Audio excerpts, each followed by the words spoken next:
कहानी की शुरुआत से हमें पता चलता है कि एक खतरनाक ज़ॉम्बी वायरस ने पूरे शहर को तबाह कर दिया है। हर तरफ मौत और डर फैला हुआ है। इसी हालात में फ्रांसिस अपनी पत्नी आयरिस और अपने दो बेटों, बड़े बेटे जोशुआ और छोटे लुकास को बचाने के लिए शहर छोड़कर अपने पुराने गांव के फार्म हाउस की तरफ निकलता है। उनकी कार पर लगे खून के निशान साफ दिखाते हैं कि रास्ता कितना खतरनाक रहा है और देश के ज्यादातर लोग ज़ॉम्बी बन चुके हैं। फ्रांसिस को उम्मीद होती है कि गांव पहुंचकर उसका परिवार सुरक्षित रहेगा, लेकिन जैसे ही वे फार्म हाउस के अंदर जाते हैं, बिखरा हुआ सामान देखकर फ्रांसिस चौंक जाता है। वह अपने माता पिता को आवाज देता है और पिता के कमरे में जाकर देखता है कि वे बिस्तर पर पड़े हैं और उनके हाथ में बंदूक है। फ्रांसिस समझ जाता है कि उसके पिता ज़ॉम्बी बनने से पहले खुद को मार चुके थे। वह पिता की बंदूक और घड़ी अपने पास रख लेता है। तभी अचानक उसे आवाज सुनाई देती है। उसकी माँ आधी कटी हालत में जिंदा होती है, दीवार पर सिर मारते हुए बस सॉरी कह रही होती है। अचानक वह फ्रांसिस पर हमला कर देती है, लेकिन मजबूरी में फ्रांसिस उसे गोली मार देता है। बाद में वह अपने माता पिता को दफना देता है और समझ जाता है कि अब वायरस गांव तक भी पहुंच चुका है।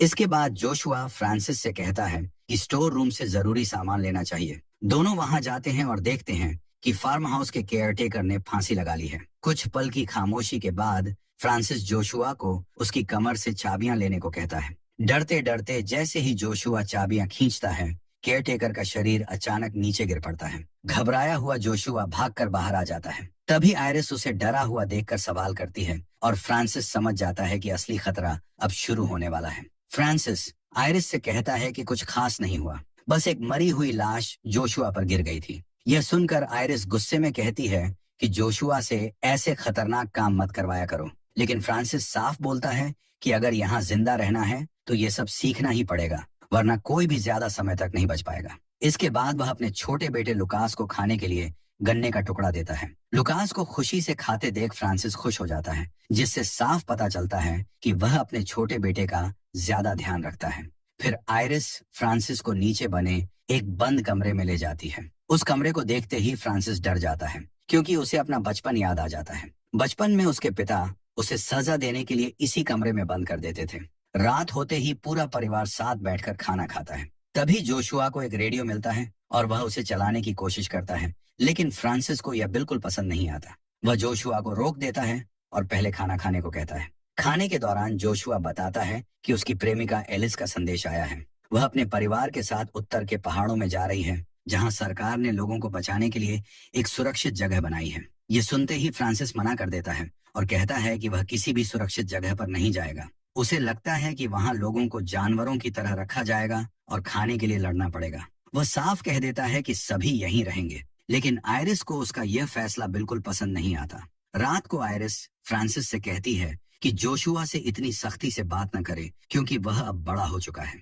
उसी रात फ्रांसिस एक भयानक सपना देखता है, जिसमें उसका पिता डरावने रूप में दिखाई देता है। डर के मारे वह अचानक उठ जाता है और आयरिस को कसकर पकड़ लेता है। सुबह बात करते समय आयरिस साफ कह देती है कि उसे इस जगह पर बिल्कुल भी रहना पसंद नहीं है। बुरे सपने और आयरिस की जिद की वजह से फ्रांसिस मजबूरी में पहाड़ों वाली सुरक्षित जगह पर जाने के लिए मान जाता है। परिवार गाड़ी में निकल पड़ता है। रास्ते में वे देखते हैं कि पुल पर कई गाड़ियां खड़ी हैं और रास्ता लोहे की रुकावट से बंद है। फ्रांसिस वापस फार्म हाउस लौटने की बात करता है, लेकिन आयरिस कहती है कि रास्ते का एक हिस्सा अभी भी खुला है। आयरिस गाड़ी से नीचे उतरकर रास्ते पर लगी रुकावट हटाने की कोशिश करती है, लेकिन वह उसे हिला भी नहीं पाती। तभी अचानक उसके सामने एक ज़ॉम्बी आ जाता है। डर के मारे आयरिस भागने लगती है। उसी वक्त फ्रांसिस गाड़ी से उतरता है, ज़ॉम्बी को गोली मारता है और आयरिस की जान बचा लेता है। लेकिन गोली की आवाज सुनते ही और भी ज़ॉम्बी वहां आ जाते हैं और उस गाड़ी पर हमला कर देते हैं, जिसमें बच्चे बैठे होते हैं। फ्रांसिस बिना घबराए चालाकी से सारे ज़ॉम्बियों का ध्यान अपनी तरफ खींच लेता है। ज़ॉम्बी उसे पकड़ने ही वाले होते हैं, लेकिन किसी तरह वह उनसे बच निकलता है और उन पर हथगोला फेंक देता है। तेज धमाके के साथ सारे ज़ॉम्बी मर जाते हैं और परिवार बच जाता है, लेकिन अब गाड़ी स्टार्ट नहीं होती। मजबूर होकर सब पैदल ही वापस फार्म हाउस की तरफ लौटते हैं। घर पहुंचकर फ्रांसिस साफ कह देता है कि अब से सब कुछ आयरिस की मर्जी से होगा। अगली सुबह फ्रांसिस अकेले पुल पर गाड़ी लेने जाता है। गाड़ी स्टार्ट होते ही उसके मन में एक बात आती है कि अगर गाड़ी वापस लाई तो आयरिस फिर से यहाँ से जाने की बात करेगी। यही सोचकर वह गाड़ी वहीं छोड़ देता है और वापस लौट आता है। आयरिस जब गाड़ी के बारे में पूछती है तो फ्रांसिस झूठ बोल देता है कि गाड़ी खराब थी। रात को फ्रांसिस घर की लाइटें और ठंडा करने वाली मशीन ठीक करता है और बच्चों के साथ हंसने खेलने लगता है। सब नाचते गाते हैं और दूर खड़ी आयरिस उन्हें देखती रहती है। उसे लगता है कि फ्रांसिस अब इस जगह को अपना घर मान चुका है और यहीं रहना चाहता है। कुछ देर बाद जोशुआ और लुकास एक पुराना फोटो एल्बम देखते हैं। एक तस्वीर में वे अपने पिता फ्रांसिस और चाचा डिएगो को साथ देखते हैं। लुकास कहता है कि जोशुआ बिल्कुल चाचा डिएगो जैसा दिखता है। यह सुनकर जोशुआ उलझन में पड़ जाता है। धीरे धीरे जोशुआ को समझ आने लगता है कि फ्रांसिस उसका असली पिता नहीं बल्कि डिएगो था। यही वजह थी कि फ्रांसिस हमेशा लुकास को ज्यादा प्यार करता था। ये सोचकर जोशुआ और भी शक में पड़ जाता है। अगली सुबह जब फ्रांसिस उठता है तो वह आयरिस से माफी मांगता है और मान लेता है कि अब तक जो कुछ भी हुआ उसकी जिम्मेदारी उसी की है। ये सुनकर आयरिस भी अपने बर्ताव के लिए उससे माफी मांग लेती है। फ्रांसिस आयरिस को माफ कर देता है और कहता है कि आज से वे सब कुछ नए सिरे से शुरू करेंगे। वह भरोसा दिलाता है कि अब वे यहीं रहेंगे और बच्चों की पूरी जिम्मेदारी साथ साथ निभाएंगे। बात खत्म होते ही फ्रांसिस अंडे लेने के लिए बाहर खलिहान की तरफ जाता है, लेकिन वहां पहुंचते ही वह देखता है कि एक पागल कुत्ता मुर्गियों को नोच रहा है। फ्रांसिस उसे भगाने की कोशिश करता है, तभी वह कुत्ता उसके हाथ की कलाई पर जोर से काट लेता है। डर के मारे फ्रांसिस तुरंत घर लौट आता है। आयरिस घबराकर उसके घाव पर पट्टी बांधती है और कहती है कि अब उन्हें यहाँ से तुरंत निकलना होगा। वह बताती है कि पागल कुत्ते का काटना बहुत खतरनाक होता है और अगर जहर फैल गया तो उसकी जान भी जा सकती है। आयरिस अस्पताल जाने पर जोर देती है, लेकिन फ्रांसिस अड़ जाता है और कहता है कि वह कहीं नहीं जाएगा। उसके मुताबिक सही इलाज हो जाए तो घाव यहीं ठीक हो जाएगा। इसी बीच जोशुआ बाहर सड़क पर जाकर रेडियो का सिग्नल पकड़ने की कोशिश करता है। तभी उसे डेल्टा कैंप के बारे में कुछ सुनाई देता है। वह दौड़कर घर आता है और माता पिता को सब बताता है, लेकिन फ्रांसिस को उसकी बात पर भरोसा नहीं होता। गुस्से में वह कहता है कि झूठ बोलना बंद करो। फ्रांसिस मान चुका था कि अब दुनिया में कोई भी सुरक्षित जगह नहीं बची है। या तो लोग मर चुके हैं या जॉम्बी बन गए हैं। रात के खाने के समय पूरा परिवार फिर डेल्टा कैंप की बात करता है। फ्रांसिस सबको समझाता है कि बाहर की दुनिया पूरी तरह तबाह हो चुकी है और वहां बचने की कोई उम्मीद नहीं है। उसके हिसाब से यही जगह सबसे सुरक्षित है और उन्हें यहीं रहना चाहिए। अगली सुबह जोशुआ अपने पिता के पास आता है और कहता है कि वह भी अपने परिवार के लिए कुछ करना चाहता है। वह बताता है कि अब वह बच्चा नहीं रहा और उसे अपनी आजादी चाहिए, लेकिन फ्रांसिस उसकी बात अनसुनी कर देता है और कहता है कि वह अभी इतना बड़ा नहीं हुआ कि अपने फैसले खुद ले सके। वह यह भी कहता है कि कभी कभी परिवार को बचाने के लिए किसी को मारना भी पड़ता है। जब वह जोशुआ से पूछता है कि क्या वह ऐसा कर सकता है, तो जोशुआ जवाब देता है कि अगर परिवार की रक्षा के लिए जरूरी हुआ तो वह यह भी कर सकता है। जोशुआ की हिम्मत परखने के लिए फ्रांसिस उसे बाहर खेत में ले जाता है। वह निशाना लगाता है और उसे गोली चलाने को कहता है। जोशुआ कई बार कोशिश करता है, लेकिन निशाना चूक जाता है। फ्रांसिस गुस्से में चिल्लाता है और कहता है कि अगर वह परिवार की रक्षा नहीं कर सकता तो ऐसी बातें करना बंद करे।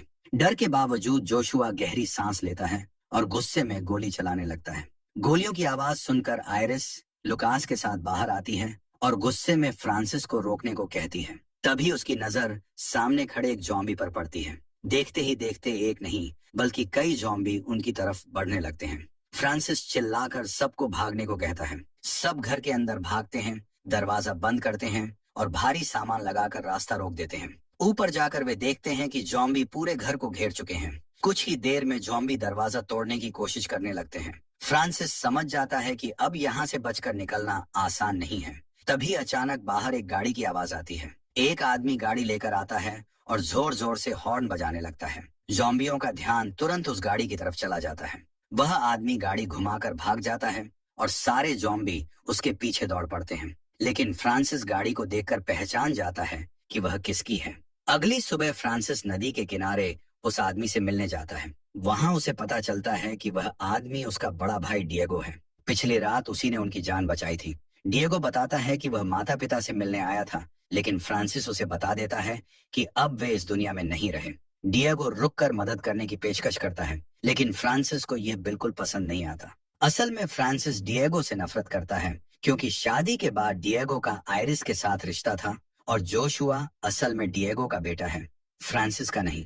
गुस्से में फ्रांसिस डिएगो को तुरंत यहाँ से चले जाने को कह देता है।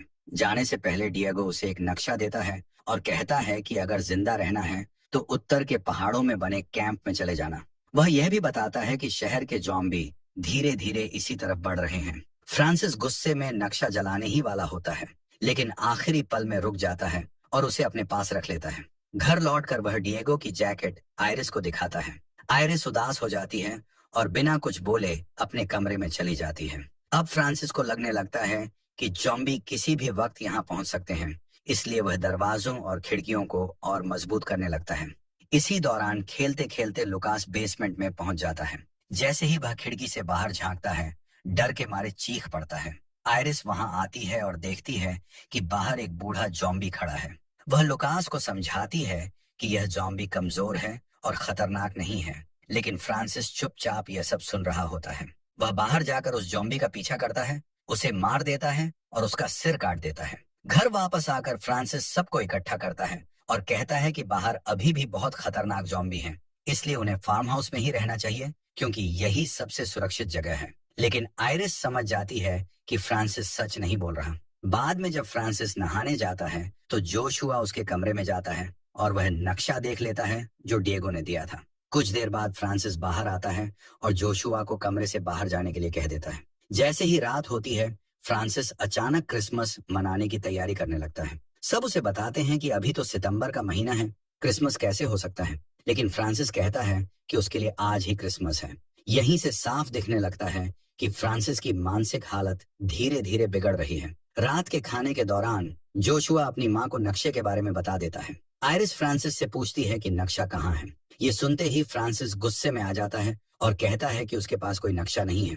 फिर वह बच्चों से कह देता है कि उनकी माँ किसी और के साथ भागना चाहती थी, लेकिन वायरस की वजह से ऐसा नहीं कर पाई। यह सुनकर बच्चे रोने लगते हैं और आयरिस से सच पूछते हैं। आयरिस मजबूरी में मान लेती है कि फ्रांसिस जो कह रहा है वह सच है। इसके बाद फ्रांसिस सबको चेतावनी देता है कि अब कोई भी इस घर से बाहर नहीं जाएगा। वह नक्शा उठाकर आग में फेंक देता है। यह देखकर आयरिस गुस्से में फ्रांसिस को थप्पड़ मारती है और अपने कमरे में चली जाती है। अगले दिन फ्रांसिस गन्ना लेने खेत में चला जाता है। उसके जाने के बाद आयरिस बच्चों से बात करती है। साफ दिखता है कि बच्चे अपनी माँ के साथ खुद को ज्यादा सुरक्षित महसूस करते हैं क्योंकि फ्रांसिस अजीब हरकतें करने लगा है और उसका दिमाग ठीक नहीं लग रहा। शाम को फ्रांसिस लौटता है और एक बड़ा लकड़ी का तख्ता लाकर दरवाजे के सामने लगा देता है। वह सबको बताता है कि बाहर बहुत खतरनाक जॉम्बी घूम रहे हैं और अब कोई बाहर नहीं जाएगा। वह यहाँ तक कह देता है कि जो भी जाने की कोशिश करेगा उस पर हमला करेगा। यह सुनकर जोशुआ कहता है कि उसके पिता झूठ बोल रहे हैं, सिर्फ सबको घर के अंदर बंद रखने के लिए। जोशुआ की बात सुनकर फ्रांसिस आग बबूला हो जाता है। वह जोशुआ को थप्पड़ मारता है, उसे नाजायज औलाद कहता है और गाली देने लगता है। तभी अचानक दरवाजे पर दस्तक होती है। बाहर एक सैनिक खड़ा होता है जो मदद मांग रहा होता है। फ्रांसिस उसे भगा देता है, लेकिन जोशुआ दरवाजा खोल देता है और उसे अंदर आने देता है। आयरिस देखती है कि सैनिक बुरी तरह घायल है। सैनिक बताता है कि वह डेल्टा कैंप में काम करता था। खाने की तलाश में वह शहर गया था, लेकिन वहां ज़ॉम्बियों ने हमला कर दिया। उसके सारे साथी मारे गए, लेकिन वह किसी तरह बच निकला। वह बताता है कि एक आदमी ने अपनी जान जोखिम में डालकर उसे बचाया और मरने से पहले इस घर का पता दिया। सब समझ जाते हैं कि वह आदमी डिएगो था। आयरिस घबराकर पूछती है कि क्या डिएगो जिंदा है। सैनिक बताता है कि ज़ॉम्बियों ने उसे घेर लिया था और शायद वह मारा जा चुका है। इसके बाद आयरिस सैनिक के घावों पर पट्टी बांधती है और फ्रांसिस से कहती है कि उसे आज रात यहीं रहने दे। फ्रांसिस मान जाता है, लेकिन शर्त रखता है कि सैनिक बेसमेंट में रहेगा। रात में जोशुआ अपनी माँ से कहता है कि वह चिंता न करे।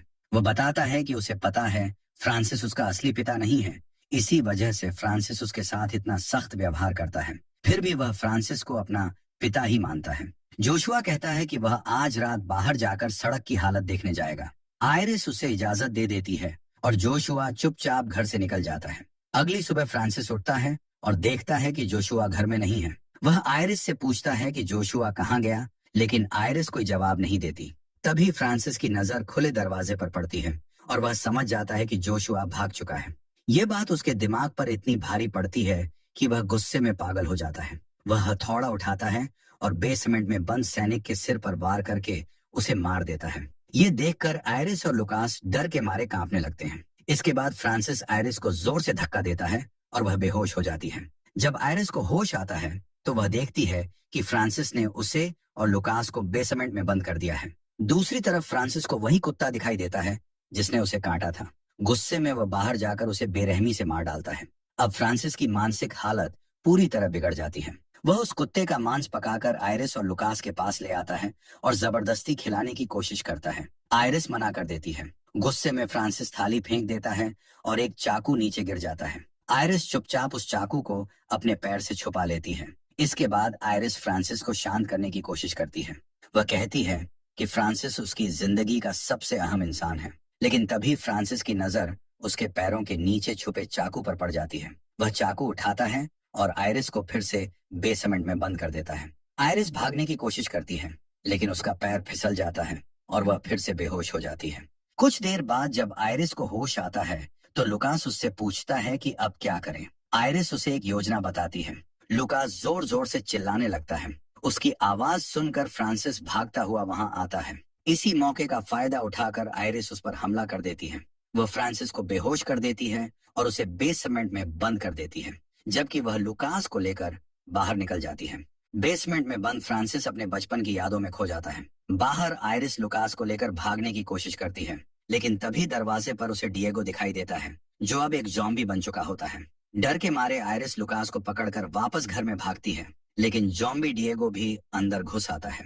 वह सीधे लुकास पर हमला कर देता है। अपने बेटे को बचाने के लिए आयरिस आगे आती है, लेकिन ज़ॉम्बी उस पर भी हमला कर देता है। बेसमेंट में फ्रांसिस उनकी चीखें सुन लेता है। वह पूरी ताकत लगाकर दरवाजा तोड़ देता है और ऊपर पहुंचता है। गुस्से में वह डिएगो पर हमला करता है और चाकू से उसे मार देता है। इसके बाद फ्रांसिस आयरिस से गुस्से में पूछता है कि उसने उसके साथ ऐसा क्यों किया। तभी लुकास सामने आता है और सब देख लेते हैं कि ज़ॉम्बी ने लुकास को काट लिया है। ये देखकर आयरिस और फ्रांसिस दोनों डर जाते हैं। इस पल में फ्रांसिस पूरी तरह शांत हो जाता है। उसका गुस्सा खत्म हो जाता है और वह टूट जाता है। वह आयरिस से अपने बेटे को बचाने की भीख मांगता है। मजबूरी में आयरिस लुकास का संक्रमित हाथ काट देती है और घाव पर पट्टी बांध देती है। ये सब देखकर फ्रांसिस अंदर से टूट जाता है। आयरिस उसे कहती है कि जल्दी से गाड़ी लेकर आओ ताकि लुकास को डॉक्टर के पास ले जाया जा सके। फ्रांसिस दौड़कर वैन की तरफ जाता है, लेकिन वहां उसका बड़ा बेटा जोशुआ बंदूक लिए खड़ा होता है। फ्रांसिस को खून से सना देखकर जोशुआ समझ लेता है कि उसका पिता पूरी तरह पागल हो चुका है और शायद उसने आयरिस को मार दिया है। डर और गुस्से में जोशुआ गोली चला देता है। जब जोशुआ घायल फ्रांसिस के पास पहुंचता है तो फ्रांसिस अपने बेटे का हाथ पकड़ता है और कहता है कि उसने हमेशा जोशुआ को अपना ही बेटा माना है। वह उससे माफी मांगता है कि अगर कभी उसे दुख पहुंचाया हो। ये सुनकर जोशुआ टूट जाता है और रोते हुए कहता है कि उसने अनजाने में बहुत बड़ी गलती कर दी। लेकिन तभी फ्रांसिस वहीं दम तोड़ देता है। जोशुआ फूट फूट कर रोने लगता है। उसे एहसास होता है कि सब कुछ खत्म हो चुका है। अब वह वैन लेकर वापस घर जाता है, जहां आयरिस उसका इंतजार कर रही होती है।